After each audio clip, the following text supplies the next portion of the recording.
ተጠቅመን በጠላት ላይ እንዴት አድርገን የበላይነት ተቀዳጅተን ድልን ማድረፍ ወይም ደግሞ ድንገተኝነትን አትርፈን ድሉን የራሳችን ማድረግ እንድታውቁ ሲባል ይህ ትምህርት ለእናንተ ይሰጣል። ስለ ዓላማው ይህንን ካልን አራት አይነት የአወጋግ ዘዴዎች አሉ። አራት አይነት የአወጋግ ዘዴዎች አሉ። እነሱም አንደኛ የፊት የቀጥታ ውግ፣ ሁለተኛ የላይ ውግ፣ ሶስተኛ የፊት የጎን ውግ፣ አራተኛ የኋላ ውግ ናቸው። እነዚህ የአራቱ ውጎች አይነት ስንት አይነት ዘዴ ያላችሁ ብያለሁ መጀመሪያ? አራት። እያንዳንዳቸው ስንት ይኖረዋል ማለት ነው? አንዳንድ ማለት ነው። ሌላውን እንዴት ነው የሚሰራው የሚለውን በገላጭ አስተማሪዎች ምን ይሆናል? ገላጭ በቦታ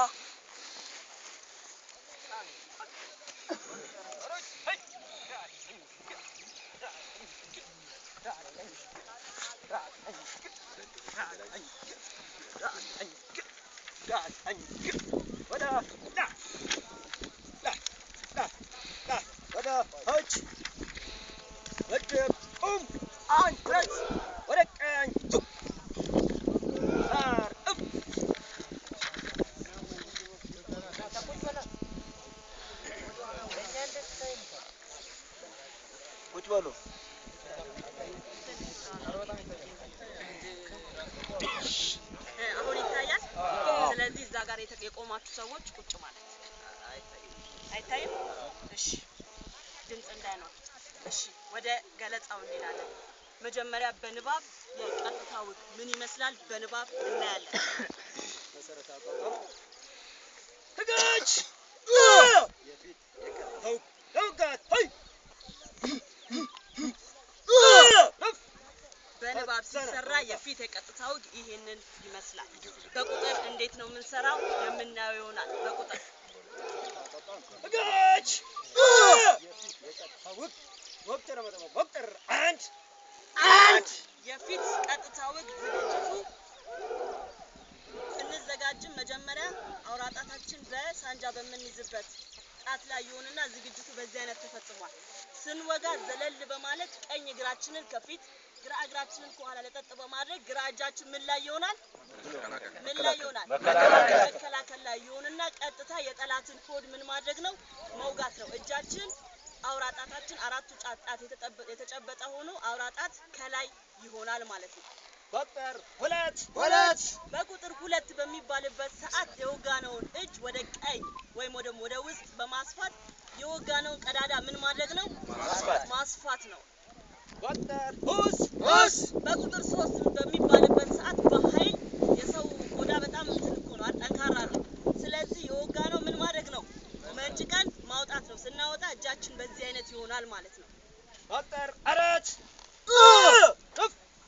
በቁጥር 4 ከኋላ ያለውን እግራችንን ወደፊት አምጥተን ምን ማድረግ ነው?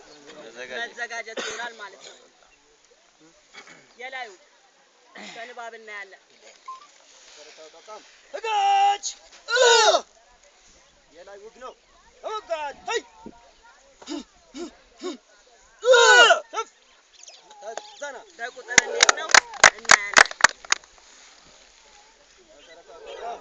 ህጋች የላይ ውግ ወቅቶ ለመጠበቅ በቁጥር አንድ ወቅቶ ለመጠበቅ በቁጥር 1 በምንባልበት ሰዓት ተመሳሳይ የእጃችንም የእግራችንም ተመሳሳይ ይሆንና የምንወጋበት መሳሪያ ወይም የያዝነው ሳንጃ ከየት ነው የምናደርገው?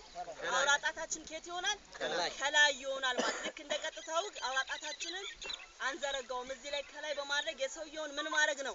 አናቱ መብሳት ነው ማለት ነው በኃይል።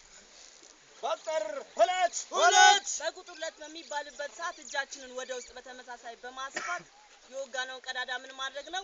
ሰፋ ማድረግ ነው። በቁጥር 3 ሲባል በኃይል ምን ማድረግ ነው? መንቀል። በቁጥር 4 በቁጥር 4 ሲባል ከኋላ ያለውን ግራ እግራችንን አምጥተን ዝግጅት መፈጸም ይሆናል ማለት ነው። የፊት የጎን ውግ እናያለን። መሰረታዊ አቋም ህጋች የፊት የጎን ውግ ለመውጋት ሄይ ተዘና በንባብ የሚመስል በቁጥር እንዴት ነው እናያለን። በቁጥር ሞራላችሁ ወይ መጨረሻ ላይ እናዳውጫለን። ህጋች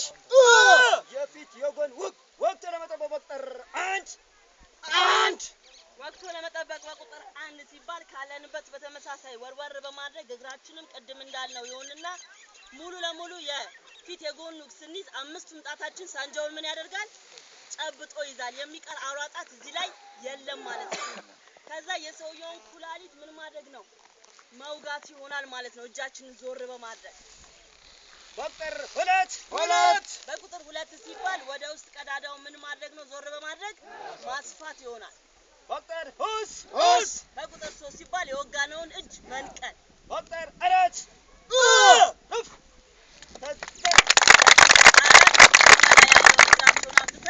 ዝግጅት ይፈጽማሉ። የኋላ ውግ ነው።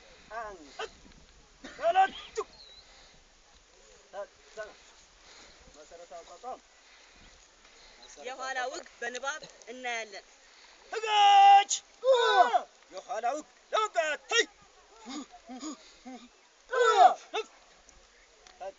በቁጥር እንዴት ነው እናያለን። በቁጥር ህጋች የኋላ ውግ ወቅት ለመጠበቅ በቁጥር አንድ ወቅቱ ለመጠበቅ በቁጥር 1 በሚባልበት ሰዓት ከኋላ ያለውን ታርጌታችንን ለይተን በማየት ከኋላ ያለውን ጠላት ስለምንወጋ ዞር በማድረግ ግራ እግራችንን በማጫወት አንድ ቁጥር ለቁጥር ቦክስ ስንመታ እንደምናጫውተው ግራ እግራችንን በማጫወት ታርጌታችንን አግኝተን ወይም ጠላትን አግኝተን መውጋት ይሆናል። በቁጥር 2 ሲባል በተመሳሳይ እጃችንን ወደ ውስጥ በማድረግ ቀዳዳውን ማስፋት። በቁጥር 3 ሲባል የወጋነውን እጅ ስንነቅልና እጃችን ከግራ ጋር መጥቶ ኤክስ ይሰራል። በቁጥር 4 ሲባል የትም ንቅናቄ ሳይፈጽሙ እዛው በቆሙበት ምን ያደርጋሉ ዝግጅት ይፈጽማሉ ማለት ነው። አሁን ወደ መከላከል እንሄዳለን። መከላከል ለማየት እንግዲህ የቀጥታው መከላከል በንባብ እናያለን።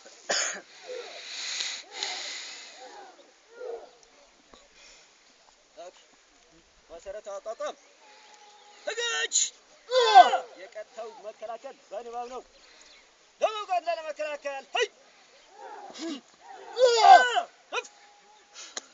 በንባብ የሚመስለን በቁጥር እንዴት ነው እናየዋለን።